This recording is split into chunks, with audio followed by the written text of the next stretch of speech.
For this episode of Just Ask Eric, our question comes from Mickey out of Big Bear, California. He wants to know, is it true the first statue of a person in America is in Charleston, South Carolina? We're going to step to the corner of Meeting and Broad Streets and find out.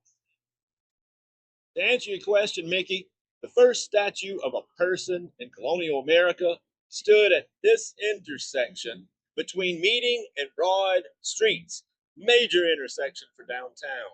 It was a likeness of William Pitt the Elder, member of British Parliament who supported the American colonies during the Stamp Act.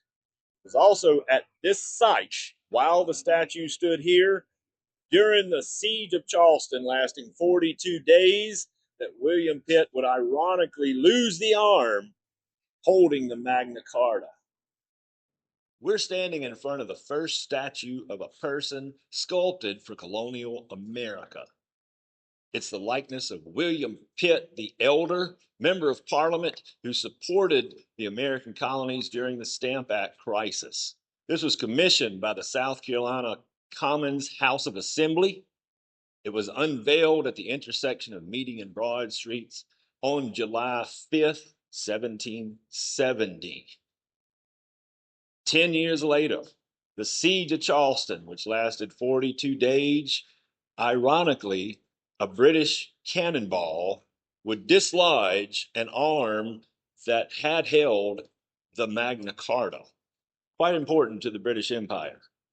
Later, 1794, this statue was relocated.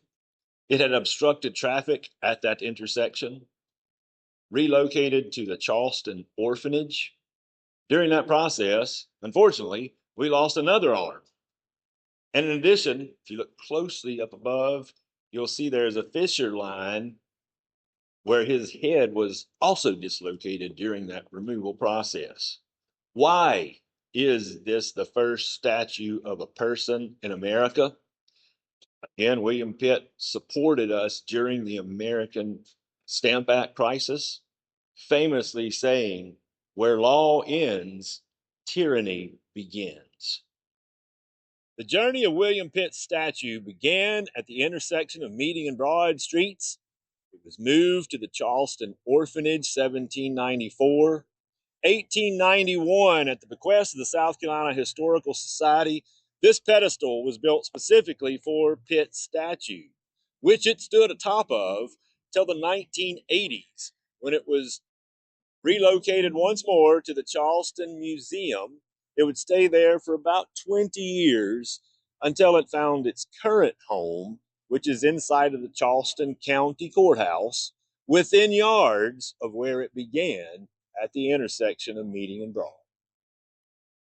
Mickey, thanks for your question about the first statue of a person in America. If you'd like to view other episodes of Just Ask Eric, visit our website, where you can submit future questions.